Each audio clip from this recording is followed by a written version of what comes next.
কেন আইসিইউতে ভর্তি ছিলেন তানজিব সারোয়ার? জনপ্রিয় এই সঙ্গীত শিল্পী কি সত্যিই চেয়েছিলেন নিজের প্রাণ নিতে?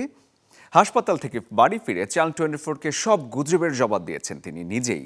জানিয়েছেন আত্মহত্যা নয়, সত্যি সত্যি গুরুতর অসুস্থ ছিলেন তিনি। বৃহস্পতিবার হঠাৎই গুরুতর অসুস্থ হলে তানজিব সারোয়ারকে নেওয়া হয় হাসপাতালে। শারীরিক অবস্থার অবনতিতে তাকে রাখা হয় আইসিইউতে।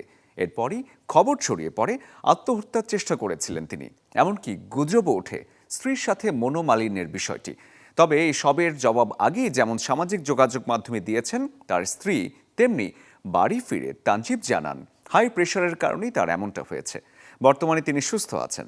ওই দিন প্রেশার আমার হাই হয়ে গেছিল, তো না হার্টে আল্লাহর মধ্যে প্রবলেম পেয়েছে, কিডনিতে কোথাও কোনো প্রবলেম পাইনি, বাট প্রেশার অনেক হাই হয়ে গেছিল।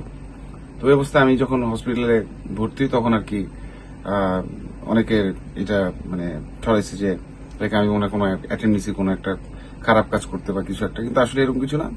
প্রেশারটা হাই হয়ে গেছিল, পরে ডাক্তাররা খুব সেন্সিটিভ ভাবে নিছে আর কি।